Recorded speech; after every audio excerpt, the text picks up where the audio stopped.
Hey everyone, Jane here. I'm here with my incredible soul sister, Adrienne McCurdy, who's sitting in Canada right now. So, welcome, Adrienne. Hi. Thank you, Jane. Hi, everyone. I'm going to introduce Adrienne. We're talking on the subject of community and belonging and the sense of home. And I thought to introduce Adrienne because she has got a lot of wisdom on the subject, personally, but through her work as well. So let me just introduce her, tell you a little bit about who she is and what she does. So I'm just going to read it a little bit here because it's quite extensive, her journey and her wisdom. So Adrian is committed to creating collaborative spaces for groups to tap into their collective wisdom and shared purpose. Her motivation to support both the inner and outer aspects of systems transformation drove her to co-create a university for the third horizon called H3 Uni. And we're going to talk about that later. And respectyouth.com. She's also conducted extensive research on neighbourhood hubs and facilitates intergenerational inclusion within health, education, and municipal settings. She's lived, worked, studied, and travelled in over 30 countries and enjoys working across cultures, languages, and worldviews. Her background includes a BA in social psychology, an MSc in strategic leadership towards sustainability, working for an environmental consulting firm in Australia, communications for authentic leadership in action in Canada, engaging communities in redesign public space in Brazil and Canada, hosting creative expression workshops, creating online games for young people to become heroes for the common good.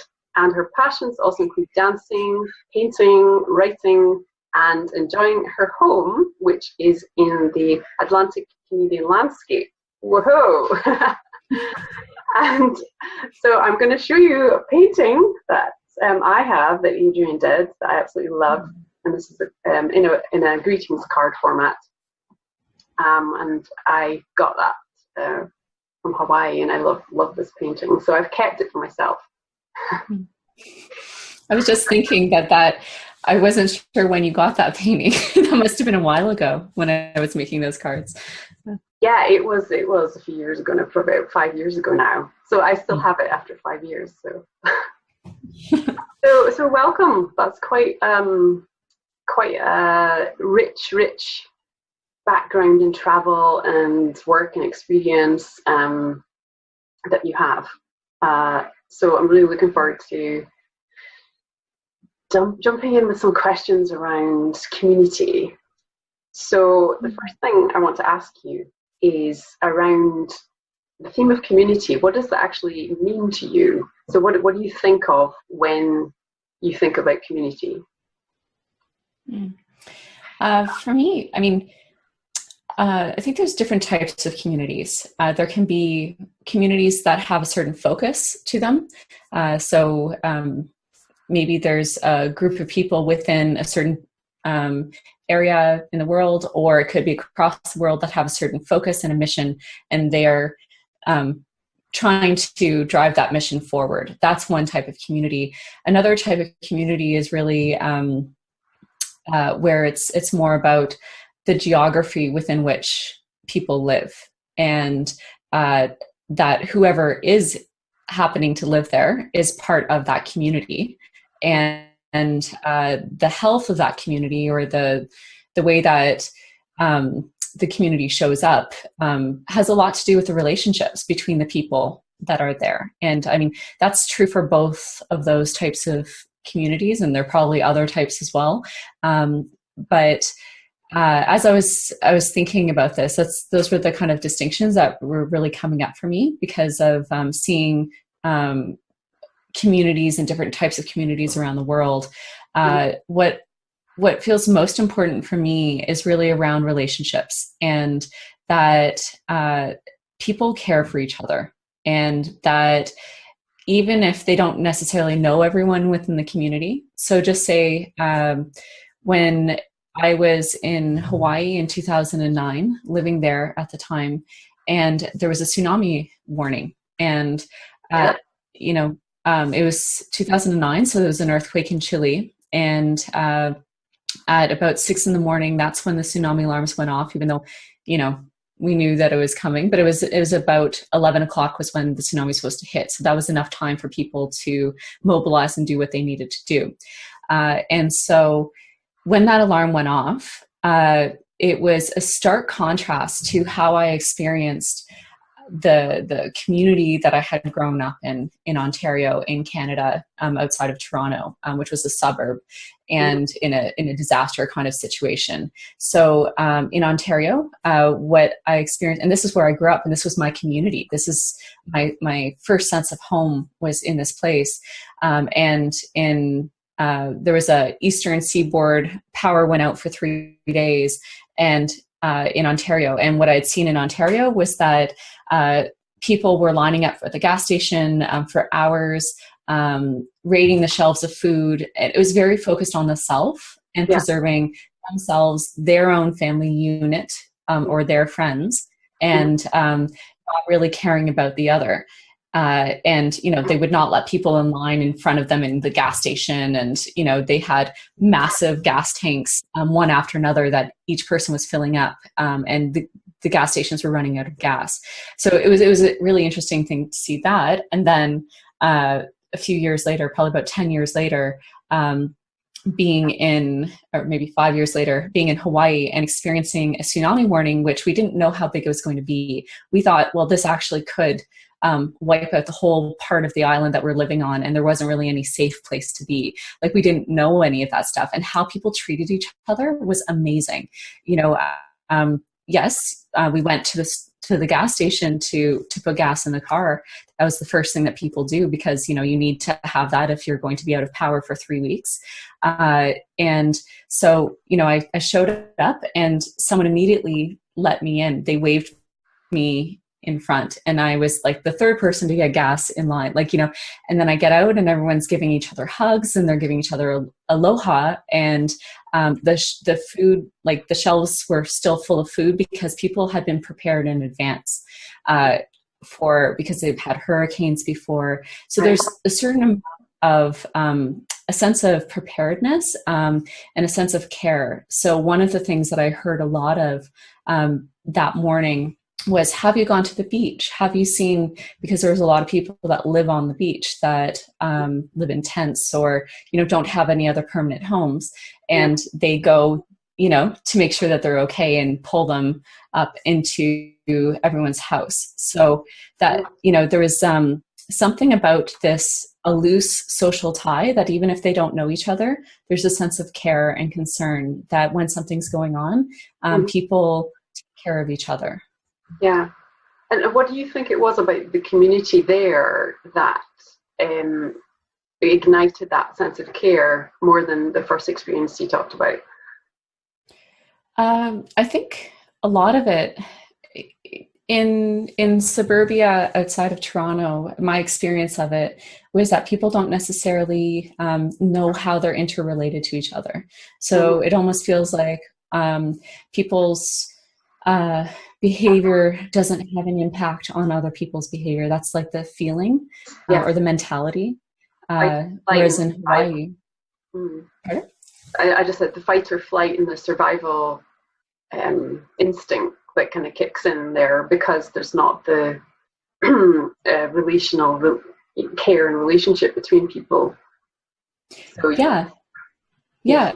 Exactly. Yeah, that it's like this sort of a feeling of what about me, versus, and I mean, that's not the feeling that everyone had. Some people, like actually downtown Toronto, said that they had an amazing experience while that happened, because people were out on the streets sharing what they had, know. So I think that it was just a very interesting thing, because people talk often about suburbia as feeling isolated, and you don't know your neighbors, and maybe people on your street, but it's a sense of there's just a lot of people around, and maybe that they aren't caring for me, so maybe why would I think about caring for them, and subconsciously perhaps, I don't know.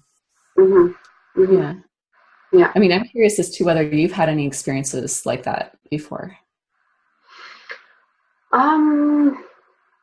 Well, funnily enough, I was in Hawaii as well when there was the earthquake in Japan. Oh, right. And you were there as well. And there was a tsunami warning at that point, which I think it sounds like it was a little bit less of a threat than the one you experienced. But I do recall, and this was through yourself, being connected to a community. I suppose we'd call it a spiritual community or creative community of Hawaii. And so for me, it's like relationship. I have a relationship with you already that you then connected me to your community. So it was an invitation, like being invited into community through having a relationship, having a connection. And that was really a beautiful experience for me. And the other, I've had a few different experiences, but I've lived in Findhorn, which is the eco-spiritual community in Scotland. And there are a lot of people that live there within the community, around it, the surrounding towns, the surrounding area. And there's a real sense of like connection and care up there. And I really had an amazing experience. I lived for a year there in Findhorn, both in the community and then in the village and in the town. And so I tried a lot of different places, a lot of different areas. And I really enjoyed that, kind of becoming known, you know, in the community for doing a certain thing or being a certain way, or go to Jane for this and connect with this person for this. And so it stayed with me as a really positive experience, and something that I long for everywhere that I go is that sense of like connecting and connection with people, whether you live in the same close area or not. It's just this sense of I can reach out and I can go here and I can connect with these people. Yeah. I think that's a really important point. Like some things that come up as you're saying that are around a sense of acceptance and welcoming new people in that might see the world differently. Well, I think it's really important for communities to embrace difference. Mm-hmm. You know, so if we're talking about design of ecosystems, or like, you know, how does nature work? Nature works by having a certain amount of redundancy. So think, you know, people doing the same kinds of things, but they're each doing it slightly differently. And that's really important, because if anything happens, it makes the whole system much stronger, right? And so it's like, why would we want communities any different than that? Like, you know, and I think that that's one of the things is that communities that I feel that I've been able to witness, or I've been blessed to be part of for you know, period of time, that they were good at that. They were just amazing at saying, okay, right, like, oh, so you do that too, you know, and not being threatened by somebody who does something similar, and us being able to then dance with each other and learn from each other. Okay, so when I approach this is how I approach it. And the person says, oh, that's interesting. You know, like I kind of do it like this. And, you know, and even if you don't have that formal conversation, there's a mutual respect there and an embracing of diversity. Right. Yeah, that's an important piece, that the diversity, because I think when a lot of people think about community and what they want in a community, it's the sense of resonance with the group. With similar people or like-minded people, but actually it's the contrast and the diversity of the types of people that are in that community that create the sense of wholeness, I suppose, or the holistic experience of also highlighting what your role is, or what your gifts are, or what you bring into that. Yeah, I think that's a real danger that some communities I've also been part of or have witnessed, we're dancing too close to the edge of we all need to think the same way, otherwise we're not a community, and that's almost the defining point for them.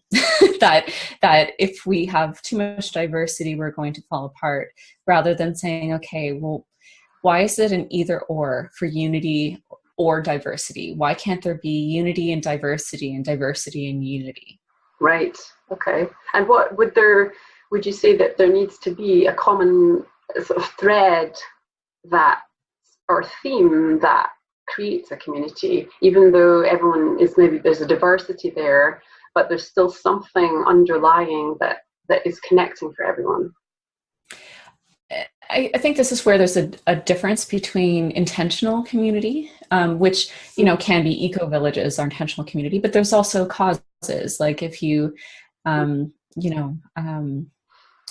my gosh, there's so many causes running through my mind right now, but basically any kind of cause can also be a community of people working towards something. So I think that if you have a cause, you need to absolutely have that common thread. You need to have a shared vision, a shared purpose, and what diversity means in that case is slightly different. Maybe like groupthink is a big problem. Like so groupthink is where it feels like it's not safe for members of a community or of a particular group to speak up and have a different view than whatever the majority is. And, that can sometimes be by a very dominant leader, like a top-down approach, like in an organization. It's, the challenger that exploded, that's a very common example for groupthink. That happened because there was, people tried to say something and then right away were shut down. Like, no, that's not important. So if there's a culture within the community that there are only certain people who have a right to speak up or who have an opinion that matters, that's not a healthy community as far as I'm concerned. There's, and it can't be that maybe it can be healthy. Like, it's not that it's like a terminal illness, but if you continue like that without addressing that, it will lead to poor decision making that can actually erode everything else, as well as you don't have trust. So trust is really important. But getting back to what your question was about, like a common theme, I'm just thinking of, places like place-based community. So where I live right now in rural Nova Scotia, I live about 2 hours outside of Halifax, and it's a very strong community. And it's a mining town. It's a steel town. Those have closed. But I feel like there's this common thread of like what unites people is their care for each other. And yeah, like, they we have some people like it's a very interesting area. It's actually similar to Hawaii and Brazil, what I witnessed there. So like, I feel like part of a really strong place-based community is one where there is people who have a lot of financial wealth are also like friendly and friends with people who are on the opposite side of the financial spectrum. And that's, and they work together and they have respect for each other. And there's a lot of that happens in this particular community as well. Yeah. And it just, like there's a lot of volunteering, there's a lot of care, there's a lot of not even just volunteering, but it's just people take care of each other. If anybody gets sick, people raise money. Oh, that's cool. Yeah. So care really is the underlying theme, really, or the connective tissue between people, is actually just to care about enough to create connections, community, and relationships. Yeah, and I think it looks very different in different places in the world, right? So, here it's very grounded and rooted, and like they'll bake you a casserole or a freezer full of casseroles, or they'll do, I like that. I might move there. yeah, like physical things, right? Like other communities, the care includes like spiritual things, and I feel like it's important for us not to value one over the other, and to really embrace both the physical needs as well as the emotional or energetic as well. All expressions of care. Yeah, welcome all expressions of care. Oh, I love that. I'd love to hear that. I wouldn't mind some cookies being delivered. So I wanted to dive into a question around the work that you do in the world. So I'm just checking in with something I wrote earlier here. So one of the things you do is you offer strategic consulting in leadership and community development. So I suppose you've sort of touched on this a bit already about what it takes to develop a community, around common theme care. So what are the foundations and guidance that you would offer a person or a group who wants to be part of or grow a community? Essentially, this is, so the main advice that I would give would be around really pay attention to relationships. So build your relationships and have them based, like really listen and feel into whether they're based in love or fear, because fear will kind of have a closing down effect on people, and love will help open trust and bring some strength. So another point is about giving voice to diversity, and having like a shared vision or purpose can help. And even in a geographic community, there can be that kind of shared purpose, especially in a lot of places in the world that are kind of like where I'm living right now, that are struggling to redefine themselves, to reimagine what is possible. It's actually, as much as people might feel resistant at first, as soon as they get into it, they're like, oh, this is pretty fun, and it can really change things. So I just wanted to touch a little bit on something, just really briefly, getting into one of the tools that we use at University of the Third Horizon. Hopefully you can see the screen. There's a slide on the screen, so hopefully everyone can see that right now. And I'm kind of looking around here, but there's if you want to go through this, 3 horizons.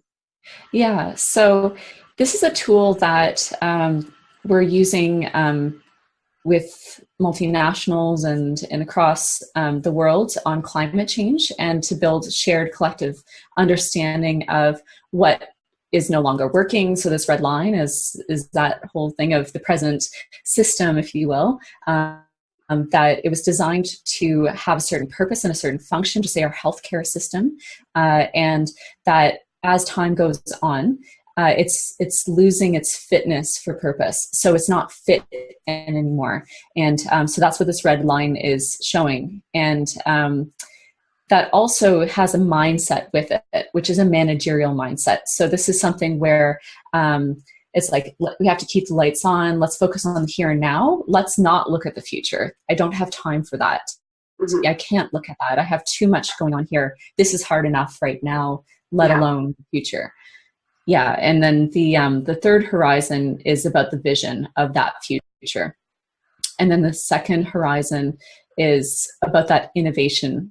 How do you fill that gap? And it's a turbulent transition. We don't actually know which innovations or which things that we try will work and which ones won't. And I think it's really important for us to not hold each thing, like each one of these has to work. That's fine. Like, it's part of this experimental approach of you try something, gather feedback, does it work, does it not work?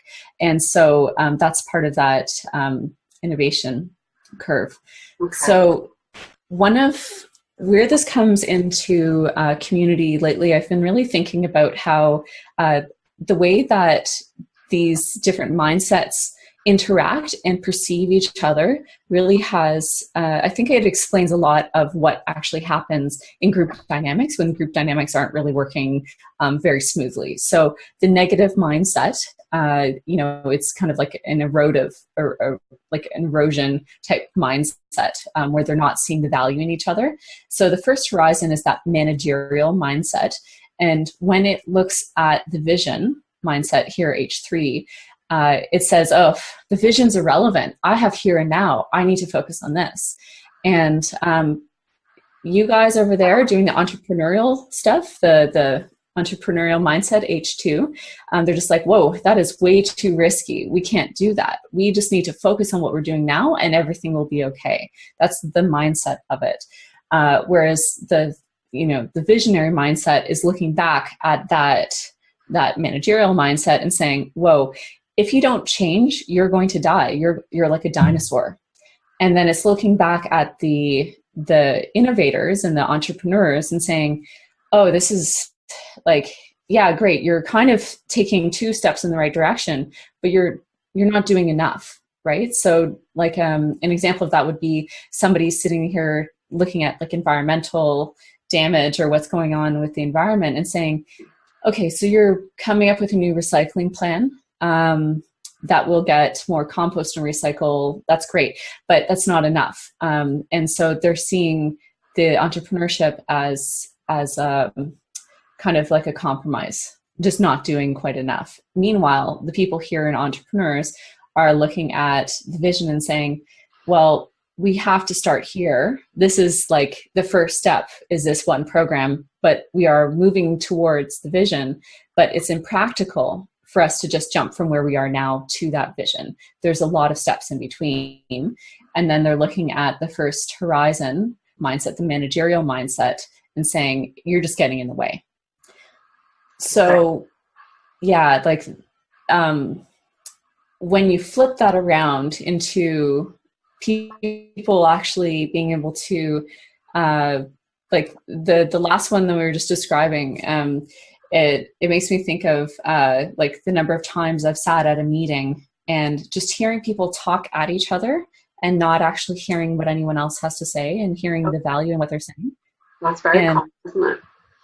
Yeah, it's kind of sad.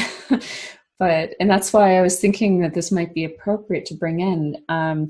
But then, through role playing and we have these different games, what we find is that actually you can flip these around to a different mindset and people can learn how to listen to each other and to play role. Like, okay, I'm the manager right now and we're looking at this one issue and how can I actually start seeing the entrepreneur as like, they have great ideas. And that, yeah, like the third horizon, the vision that they give hope to the present, to the managerial mindset. Whereas, the third horizon is looking back at the first horizon saying, we can learn a lot from our past, like, let's not just jump straight to the future. And that they're also, the vision is also seeing the stepping stones, like the entrepreneur as an ally in this whole thing. Whereas the entrepreneur is seeing that they're actually getting support from the first horizon. They're getting support from the managers or the managerial mindset. And it's the inspiration from the vision, So this is a way of flipping dynamics around. Yeah. And seeing, what, rather than looking and complaining and saying, oh, they're old and they're dinosaurs, it's just like looking at, well, what am I learning?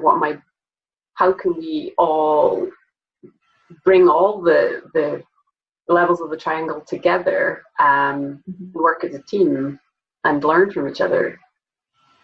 Yeah, exactly. And so it's, I feel like if I were to have like a vision of the kind of community that I would love to belong to, it would be a geographic community where people just live in a certain area and this kind of diversity of thinking is accepted as the normal way, like that we can listen to each other and see the value in each other's perspectives and not try to make each other the same. Right. Yeah. And oh, you're back. There we go. Thank you for sharing those slides, and I that's a beautiful vision to bring, and that message of it's not necessarily a common like-minded understanding that creates a good community, and that also to connect with the community that we're already in, and if we don't feel like we're part of the community right now, then what can we do to reach out and maybe be the catalyst, or be the person who starts creating the community in and around us. So we all have the potential to do that, I think. And I love what your university, HC Uni, is doing, and the vision it's bringing to the world. So I'll put links below for anyone else who wants to find out more about the work that you do and the work that you do with HC Uni, and the courses and things that they offer as well, because it's very rich. Yeah. Well, it's one of those things where it's also in transition and growing, and there's much more room for richness and diversity. Yeah, there's always room for growth and change and everything. So I love your vision, and thank you for the time that you've spent here, sharing your point of view and your from your experience and traveling the world and the work that you've done in the community. It's been really incredible, and I'm so blessed to know you and call you a friend. So I hope everyone at home has learned something here, and we'd love to hear your comments. So please share comments below around perhaps what your idea, your vision around community might be, and what you hope for, what you long for, what you'd like to learn more about. So we'd love to hear that. Absolutely. Great. Thank you, everyone. Thank you. you. Bye.